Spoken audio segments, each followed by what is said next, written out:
ये मूवी है captain America की सेकंड पार्ट और मैं इसको बहुत ही अच्छे से एक्सप्लेन करने वाली हूँ। आप लोगों ने पहले मार्वल की मूवियाँ देखी होंगी, लेकिन एक बार मेरे साथ भी देखना, क्योंकि मैं इनको बहुत ही सुलझे तरीके से एक्सप्लेन करने वाली हूँ, जिससे आप लोगों के अच्छे से समझ में आ जाए। मूवी के स्टार्टिंग में स्टीव रोजर्स के साथ सैम को रनिंग करते हुए दिखाया जाता है और सैम का आप लोगों को पता लग जाएगा जब मैं आयरन मैन की मूवी एक्सप्लेन करूंगी। कैप्टन अमेरिका की एक और मूवी है, उसको एक्सप्लेन करने के बाद मैं टोनी स्टार्क की मूवी एक्सप्लेन करने वाली हूँ। भाई लोग, मैं मार्वल की सारी मूवीज को सीक्वेंस से एक्सप्लेन करने वाली हूँ, जिससे आपके समझ में आ जाए। यहाँ पर पता लगता है कि सैम पहले सैनिक था आर्मी में और अभी वो फौजी सेवा संस्था में काम कर रहा है। सैम कहता है कि मुझे तो यार नए फेफड़े लगवाने पड़ेंगे, क्योंकि कैप्टन अमेरिका मिनटों में कई किलोमीटर दूर रनिंग कर लेता है। स्टीव और सैम आपस में बातें करते हैं। स्टीव सैम से कहता है कि वैसे ये युग तो बहुत ही मजेदार है, यहाँ पर सब कुछ इंटरनेट पे पता लग जाता है और मेरे टाइम पे तो सब कुछ वैसे ही पता लगाना पड़ता था, मतलब स्लो था उस टाइम पे, और यहाँ पर बहुत ही ज्यादा फास्ट हो चुका है सब कुछ।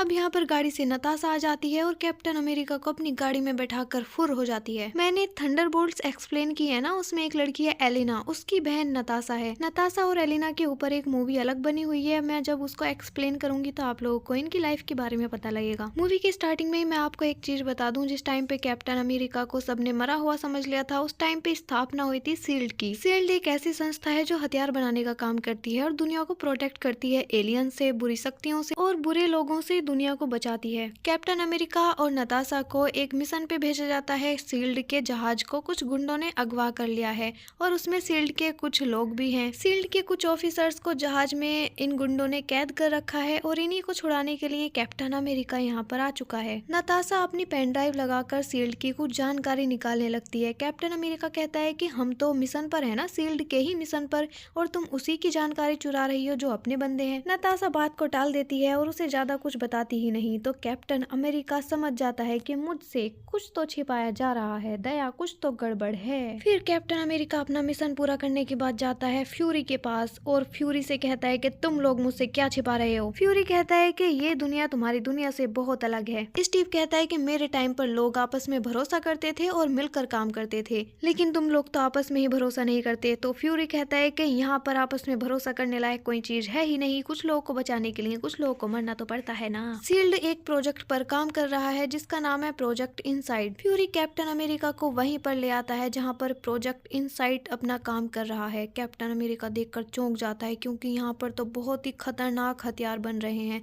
जो एक बार में दुनिया को उड़ाने की ताकत रखते हैं। फ्यूरी कहता है कि ये हथियार इसलिए बनाए जा रहे हैं क्योंकि ये सैटेलाइट से कनेक्ट हो जाएंगे और इन्हें चलाने के लिए लोगों की जरूरत ही नहीं पड़ेगी। हम लोग भविष्य का खतरा जानकर ऑर्डर देंगे और ये हथियार खतरा आने से पहले ही उस खतरे को टाल देंगे। फ्यूरी के कहने का मतलब है कि लोगों को पहले ही परख लिया जाएगा कि कौन खतरा बन सकता है और उसे पहले ही मार दिया जाएगा। स्टीव कहता है कि इससे तो लोगों की आजादी छीन जाएगी, क्योंकि उन्हें कब खतरा समझकर मार दिया जाए उन्हें खुद नहीं पता होगा, और अभी तक ऐसी टेक्नोलॉजी नहीं बनी है कि इंसान को देखकर ही पता लगा लिया जाए कि ये हमारी दुनिया के लिए खतरा बन सकता है। फ्यूरी कहता है कि ब्रह्मांड में ऐसी शक्तियां पल रही हैं जो हमारी दुनिया को पल भर में नष्ट कर देंगी, इसलिए हमें इन हथियारों की जरूरत है और हमें इन खतरों को पहले से पहले ही टालना पड़ेगा और तुम्हें हमारा साथ देना पड़ेगा, ये तुम्हारी मजबूरी है। स्टीव कहता है कि सोचना पड़ेगा, क्योंकि मैं बहुत ज्यादा मजबूरी में भी गलत लोगों का साथ नहीं देता। फिर कैप्टन अमेरिका अपनी बाइक उठाता है और निकल पड़ता है शहर घूमने के लिए। कैप्टन अमेरिका समझ जाता है कि हमारी दुनिया को किसी और से खतरा नहीं है, बल्कि अपने ही लोगों से खतरा है। शहर में बकी की भी फोटो लगी होती है। कैप्टन अमेरिका उसको देखता है और बहुत ही ज्यादा इमोशनल हो जाता है, ये तो उसका लंगोटिया यार था। अगले सीन में स्टीव पैगी से मिलने के लिए आता है, जहाँ पर पैगी बुढ़ी हो चुकी है और बीमार भी है। उस टाइम पर स्टीव के मरने के बाद पैगी ने कई सालों बाद शादी कर ली थी और जब स्टीव को पैगी देखती है तो वो फूट फूट कर रोने लगती है और कहती है, स्टीव तुम जिंदा हो सच में? तो स्टीव कहता है, हाँ मैं आ गया हूँ, क्योंकि मैंने अपनी चहेती को वादा जो किया था कि मैं उसके साथ डांस करूंगा। अगले सीन में अलेक्जेंडर को दिखाया जाता है, जो कि शील्ड का पॉलिटिकल कंट्रोलर हेड है। और हाँ, मैं ये बताना भूल गई थी कि फ्यूरी शील्ड का डायरेक्टर है। शील्ड जिनके अंडर काम कर रहा है वो 5 देशों के मेंबर हैं, एक यूएसए, रसिया, यूके, चाइना, फ्रांस,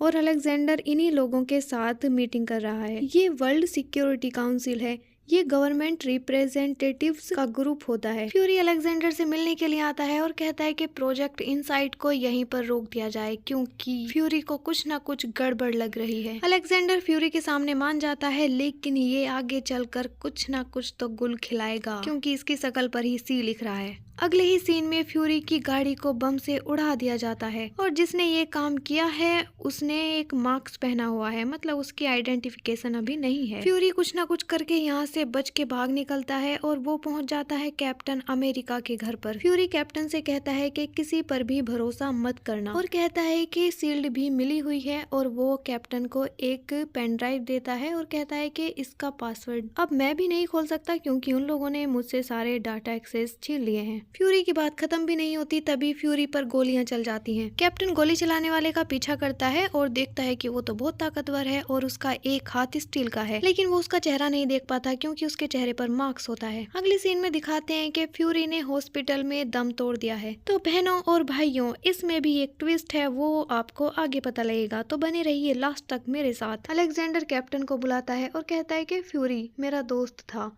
और जब वो मरा था उससे पहले लास्ट टाइम वो तुमसे ही मिला था, तो तुमसे उसने क्या क्या बातें की थी और वो तुम्हारे घर क्यों गया था। तो कैप्टन कहता है कि मुझे क्या पता वो मेरे घर क्यों आए थे, बस उन्होंने मुझसे एक बात कही कि तुम किसी पर भरोसा मत करना। अलेक्जेंडर कहता है कि फ्यूरी मेरा दोस्त था और उसे मारने वाले को मैं जल्दी ही पकड़ लूंगा और अगर मेरे रास्ते में कोई आया तो मैं उसे जिंदा नहीं छोड़ूंगा, चाहे वो तुम ही क्यों ना हो। भाई ने बहुत बड़ी बात कह दी है। अरे यार, ये भाई नहीं है, ये तो बुढ़ा है। अगले सीन में कैप्टन अमेरिका पर भी अटैक हो जाता है। पूरी की पूरी शील्ड आर्मी कैप्टन अमेरिका के पीछे पड़ जाती है उसे कैदी बनाने के लिए। ये अलेक्जेंडर का ऑर्डर है। अगले सीन में दिखाया जाता है कि शील्ड में जो लोग ऑफिसर्स काम कर रहे होते हैं तो वो पूछते हैं कि कैप्टन अमेरिका को क्यों पकड़ा जा रहा है। तभी यहाँ पर अलेक्जेंडर आकर कहता है कि फ्यूरी शील्ड का मुखिया था और उसकी मौत हो चुकी है और लास्ट टाइम वो कैप्टन अमेरिका से मिला था, लेकिन कैप्टन हमसे कुछ छिपा रहा है और इसीलिए उसे पकड़ना जरूरी है। कैप्टन अमेरिका को जो फ्यूरी ने पेन ड्राइव दी थी वो उसने हॉस्पिटल में छिपा दी थी, लेकिन उसे नताशा ने चुरा लिया। यहाँ पर इन दोनों की झड़प होती है तो नताशा कहती है कि अब हम किसी पर भी विश्वास नहीं कर सकते, इसलिए हम मिलकर पता लगा सकते हैं कि आखिर चल क्या रहा है। ये लोग उस पेन ड्राइव में क्या है उसका पता लगाते हैं, लेकिन उसका पासवर्ड बहुत स्ट्रॉन्ग होता है, जिसने बनाया है बस वही खोल सकता है। लेकिन नताशा कहती है कि हमें इस फाइल में क्या है ये तो पता नहीं लगेगा, लेकिन ये फाइल आई कहाँ से है ये जरूर पता लग जाएगा। ये दोनों उसी जगह पर पहुंच जाते हैं जहाँ से ये फाइल आई है। कैप्टन उस जगह को देखकर कहता है कि यही जगह है जहाँ पर मेरी ट्रेनिंग हुई थी, ये हमारा कैंप हुआ करता था और कैप्टन अमेरिका के मरने के बाद यहीं से शील्ड की स्थापना हुई थी। यहाँ पर कर्नल फिलिप्स, हावर्ड स्टार्क और कैप्टन की मासुका का फोटो भी लगा होता है। अब ये लोग इस जगह के बेसमेंट में एक खुफिया जगह होती है वहाँ पर पहुंच जाते हैं। यहाँ पर बहुत ही पुरानी टेक्नोलॉजी के कंप्यूटर्स रखे होते हैं। नताशा वो पेन ड्राइव यहाँ पर लगा देती है। पेन ड्राइव लगने के बाद ही सारे कंप्यूटर्स, मशीन सब ओपन हो जाती हैं और यहाँ पर अभी हमें एक चीज पता लगने वाली है। पिछली मूवी में रेड स्कूल का साइंटिस्ट होता है जोला, जिसे कैप्टन अमेरिका ने पकड़ लिया था। उस टाइम पर जोला को भी कुछ सालों बाद शील्ड में ले लिया गया था। अब यहाँ पर कंप्यूटर की स्क्रीन पर जोला होता है और वो कहता है कि 1972 में मेरी जानलेवा बीमारी के चलते मेरे शरीर को डॉक्टर नहीं बचा पाए थे, लेकिन मेरा दिमाग बहुत काम का था, वो मेरा दिमाग बचाने में कामयाब हो गए और देखो मैं आज भी जिंदा हूँ। तुमने उस टाइम पर हाइड्रा को खत्म कर दिया था, लेकिन ये तुम्हारी सबसे बड़ी गलतफहमी थी। हाइड्रा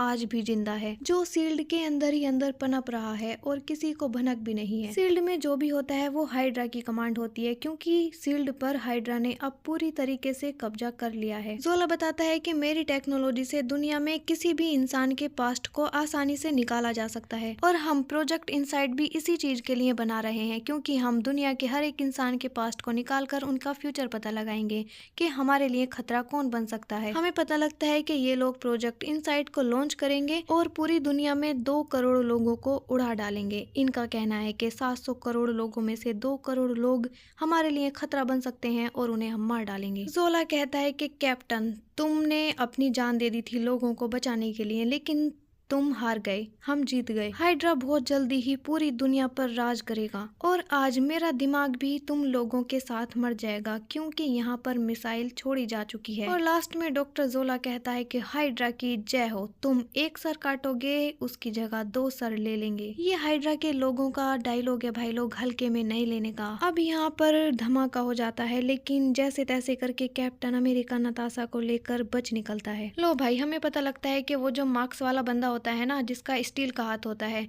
उसे फ्यूरी को मारने के लिए कमांड अलेक्जेंडर ने ही दी थी। और अब वो उसे कहता है कि नताशा और कैप्टन अमेरिका को मार डालो। नताशा और कैप्टन अमेरिका सैम के घर आ जाते हैं और सैम को सारी बात बताते हैं कि हमें सब लोग मारने के पीछे पड़े हैं, लेकिन सैम कहता है कि मैं तो तुम्हारा दोस्त हूँ ना, इसलिए मैं तो तुम्हारा हर कदम पर साथ दूंगा। अब यहाँ पर शील्ड के मुख्यालय में कुछ लोग बात कर रहे होते हैं और ये लोग एक दूसरे के कान में कहते हैं हाइड्रा की जय हो। मतलब धीरे धीरे हाइड्रा ने शील्ड में अपने लोग घुसा दिए हैं और बड़ी बड़ी पोजीशन पर रख दिए हैं और इस तरीके से शील्ड पर हाइड्रा की हुकूमत चलती है। अगले सीन में वो मार्क्स वाला आदमी सैम, कैप्टन और नताशा पर अटैक कर देता है। अब यहाँ पर कैप्टन अमेरिका और उस आदमी की जबरदस्त फाइट होती है। लड़ाई करते करते उस आदमी का मार्क्स उतर जाता है और हमें भाई लोग पता लगता है कि ये आदमी तो बकी है, लेकिन बकी को कुछ भी याद नहीं है, उसकी यादें मिटा दी गई हैं क्योंकि वो कैप्टन अमेरिका को ऐसे देख रहा है जैसे कि कभी जानता ही ना हो और उस पर बार बार अटैक करने लगता है। कैप्टन अमेरिका बकी को देखकर अपने होश खो देता है और उसे पकड़ लिया जाता है। नताशा, कैप्टन और सैम को गिरफ्तार कर लिया जाता है। जब इन लोगों को कैद करके ले जा रहे थे गाड़ी में, तो यहाँ पर एक ऑफिसर मारिया होती है जो फ्यूरी की राइट हैंड होती है और वो इन तीनों को यहाँ से भगा ले जाती है। और हमें पता लगता है कि फ्यूरी अभी जिंदा है। फ्यूरी ने ड्रामा किया था अपनी मौत का, क्योंकि फ्यूरी कहता है कि मरे हुए इंसान को कोई नहीं मार सकता, इसलिए मैं मर गया हूँ लोगों की नजरों में। दूसरे सीन में बकी से अलेक्जेंडर मिलने के लिए आता है और हमें पता लगता है कि हाइड्रा ने बकी को बचा लिया था और जोला ने उस पर बहुत सारे एक्सपेरिमेंट किए और उसकी यादें मिटा दी गई थी और पिछले 50 सालों से उसे एक हथियार के रूप में यूज किया जा रहा है। बकी को बस मिशन दिया जाता है और बकी उसे पूरा करता है और जैसे ही कभी कभी बकी को कुछ याद आता तो उसकी यादें मिटा दी जाती। अब हमें पता ये भी लगता है कि हाइड्रा का लीडर इस टाइम पर अलेक्जेंडर है और जिसका कंट्रोल शील्ड पर भी है। कैप्टन अमेरिका ने बकी को देखकर उसका नाम लिया था, इसलिए बकी को कुछ याद आने लगता है, इसलिए ये लोग बकी की यादें फिर से मिटा देते हैं और उसे फिर से मिशन दिया जाता है कि नताशा और कैप्टन अमेरिका को ढूंढकर मार दिया जाए। अब मारिया इन लोगों को समझाती है कि जिस दिन प्रोजेक्ट इनसाइड लॉन्च होगा तो उस दिन 3 मिसाइलें सैटेलाइट से कनेक्ट हो जाएंगी और सैटेलाइट अपने आप हथियार चलाकर 2 करोड़ लोगों को मार डालेगी। और भाई लोग वो तीनों मिसाइल ना पता नहीं मिसाइल होती हैं या फिर प्लेन, मुझे देखने में लड़ाकू विमान लगते हैं, पता नहीं क्या ही होता है वो, लेकिन हवा में उड़ रहा होता है। मारिया कहती है कि उन तीनों में हम 3 बहुत बड़ी बड़ी चिप लगाएंगे और तब जाकर हम प्रोजेक्ट इनसाइड को रोक देंगे। फ्यूरी कहता है कि हमें हाइड्रा को जड़ से खत्म कर देना है, लेकिन कैप्टन अमेरिका गुस्सा हो जाता है और कहता है कि हाइड्रा ही नहीं, हमें शील्ड को भी खत्म करना है, क्योंकि अब शील्ड पहले जैसी नहीं बची, उसका सारा कंट्रोल हाइड्रा के लोगों के हाथ में है और उसमें इतने खतरनाक हथियार हैं, अगर किसी गलत लोगों के हाथों में लग गए तो फिर से दुनिया पर मुसीबत आ जाएगी। अब सब लोग कैप्टन अमेरिका की बात से सहमत हो जाते हैं तो फ्यूरी कहता है कि ओह, मुझे लगता है कि मेरी जगह कैप्टन अमेरिका ने ले ही ली है। कैप्टन अमेरिका और मारिया शील्ड के मुख्यालय में घुस आते हैं जहाँ से प्रोजेक्ट इनसाइट लॉन्च होने वाला है और कैप्टन अमेरिका एक अनाउंसमेंट करता है जिसमें वो हाइड्रा और शील्ड की सच्चाई बता देता है और कहता है कि किसी पर भरोसा नहीं किया जा सकता, गद्दार तुम्हारे साथ भी हो सकता है और जो लोग अच्छे हैं वो लोग हमारा साथ दें और प्रोजेक्ट इनसाइट को रोक दें। और वो अलेक्जेंडर की सच्चाई भी बता देता है कि वही है हाइड्रा का लीडर। अब यहाँ पर ऑफिस में जो सारे लोग प्रोजेक्ट को लॉन्च करने वाले थे वो मना कर देते हैं कि हम लॉन्च नहीं करेंगे, लेकिन यहाँ पर थोड़ी बहुत लड़ाई स्टार्ट हो जाती है और हाइड्रा का ही एक आदमी प्रोजेक्ट को लॉन्च करने में कामयाब होता है। अब इनके पास ऐसा नहीं है कि कुछ ही सेकंड बचे हों, इनके पास अच्छा खासा टाइम होता है इस प्रोजेक्ट को रोकने का। अब प्रोजेक्ट तो लॉन्च हो गया है, इसलिए इनके पास दूसरा ऑप्शन है कि ये तीनों प्रोजेक्ट में 3 बड़ी बड़ी चिप लगा देंगे और इसे रोक देंगे। सैम के पास उड़ने वाले पंख है भाई लोग, ये पंख बनाए थे आयरन मैन ने। अगले सीन में दिखाते हैं कि जो 5 देश के मेंबर थे ना, वो भी अलेक्जेंडर का साथ देने से मना कर देते हैं, लेकिन यहाँ पर अलेक्जेंडर के सिपाही होते हैं, इसलिए इसलिए इन पर बंदूक तान कर खड़े हो जाते हैं। लेकिन यहाँ पर एक लेडी मेंबर के भेष में आती है नताशा और अलेक्जेंडर के सारे सिपाही मार डालती है। और भाई लोग अगले सीन में दिखाया जाता है कि सैम उड़ता ही फिरता है, उड़ता ही फिरूं इन हवाओं में मैं, और बहुत ही अच्छी फाइट करता है लोगों से और 2 चिप कार्ड तो वही लगा देता है। मतलब आधे से ज्यादा काम पूरा हो गया है, एक चिप कार्ड बचती है। अब उसे देखते हैं ये लोग कब लगाते हैं। लास्ट वाले प्लेन में बकी ही जाकर बैठ जाता है प्रोजेक्ट इनसाइट का मिशन पूरा करने के लिए। अब यहाँ पर फ्यूरी की भी एंट्री हो जाती है। नताशा और फ्यूरी मिलकर हाइड्रा और शील्ड का पूरा बायोडाटा पब्लिक कर देते हैं। अगले सीन में मारिया कैप्टन अमेरिका से कहती है कि हमारे पास थोड़ा ही टाइम बचा है और उस प्लेन में बकी बैठा है, इसलिए तुम जल्दी से उसमें चिप कार्ड लगा दो। अब यहाँ पर सैम कैप्टन अमेरिका को लिफ्ट देता है और हवा में उड़ाकर उसे प्लेन में ले आता है। लेकिन यहाँ पर फाइट होती है और सैम का एक पंख खराब हो जाता है, बेचारा अब उड़ नहीं सकता। अगले सीन में कैप्टन अमेरिका और बकी का आमना सामना होता है। कैप्टन कहता है कि तुम मेरे बीच में मत आओ बकी, बहुत सारे लोग मारे जाएंगे। लेकिन बकी नहीं मानता और इन लोगों में फाइट होनी स्टार्ट हो जाती है। अब यहाँ पर कैप्टन अमेरिका बकी को कुछ टाइम के लिए बेहोश कर देता है और दूसरी तरफ सैटेलाइट एक्टिव हो जाती है और इसके निशाने पर पूरी दुनिया में 2 करोड़ लोग होते हैं। ओ भाई साहब, ये पूरी दुनिया में 2 करोड़ लोगों को मारने जा रहे हैं, वो भी एक साथ। ही तो वर्ल्ड रिकॉर्ड बन जाएगा। लेकिन ऐसा होगा नहीं क्योंकि हमारे पास कैप्टन अमेरिका जो है और होनहार टीम जो है। कैप्टन अमेरिका उस कार्ड को लगा देता है और अब मिसाइल अपने आप बंद हो जाती है। और दूसरी तरफ फ्यूरी अलेक्जेंडर को गोली मार देता है क्योंकि अब इसका क्या काम, ये तो गद्दार है ना। अलेक्जेंडर मरते मरते कहता है हाइड्रा की जय हो। कुत्ता मर रहा है और मरते मरते भी गद्दारी दिखा रहा है। और इधर पूरी शील्ड में बम फोड़ दिए जाते हैं। मतलब अब जितने भी उसमें हथियार बन रहे थे सब के सब में बम फोड़ दिए जाते हैं और वो तीनों जो प्लेन उड़ाए गए थे उनमें भी आग लगा दी जाती है। बकी और कैप्टन उसी प्लेन में होते हैं। अभी बकी के ऊपर लोहे की एक बड़ी सी चीज गिर जाती है और कैप्टन अमेरिका उससे बचा लेता है। लेकिन बकी कहता है कि मैं अपने मिशन पर हूँ और मैं तुम्हें मार डालूंगा। तो कैप्टन अमेरिका कहता है कि मैं तुमसे फाइट नहीं करूंगा क्योंकि मैं मरते दम तक तुम्हारा साथ दूंगा। अगर तुम मुझे मारना चाहते हो तो तुम मुझे मार डालो। बकी कैप्टन अमेरिका को घूंसे मारता है और वो ऐसे ही पानी में गिर जाता है नीचे। लेकिन कैप्टन अमेरिका को बकी बचा लेता है। पता नहीं क्या इसके मन में आता है। मन में क्या आता है, इसकी यादें तो वापस आती हैं लेकिन हाइड्रा के लोग ही इसकी यादों को मिटा डालते हैं। अब बकी अपने आप को ढूंढने के लिए यहाँ से निकल जाता है बहुत दूर। अब अमेरिका के पॉलिटिशियन में अफरा तफरी मची है और वो लोग नताशा से कहते हैं कि तुम लोगों ने ऐसा काम किया है कि तुम्हें जेल में होना चाहिए। इन लोगों के किसी चीज से फर्क नहीं पड़ता, बस इस चीज से फर्क पड़ता है क्योंकि इनके हथियारों को तबाह जो कर दिया गया है। नताशा कहती है कि तुम्हें हम लोगों की जरूरत है, इसलिए तुम चाह कर भी हमें जेल में नहीं डाल सकते और अगर जेल में डालना चाहते हो तो तुम्हें पता है हम लोग कहाँ मिलेंगे। ये बात यहीं पर खत्म हो जाती है क्योंकि नताशा ने ठीक बात कही है। अगले सीन में फ्यूरी कैप्टन अमेरिका से कहता है कि अब मैं बाहर जा रहा हूँ क्योंकि मैं लोगों के सामने भूत नहीं बनना चाहता। कोई मेरे बारे में पूछे तो उनको बताना कि मैं यहीं मिलूंगा क्योंकि यहाँ इसकी कब्र है ना। यहाँ इस मूवी की हैप्पी एंडिंग हो जाती है और दूसरी तरफ बकी अपनी पहचान ढूंढने के लिए निकल गया है और क्योंकि वो होनहार सिपाही भी हुआ करता था इसलिए म्यूजियम में उसकी फोटो भी लगी हुई है।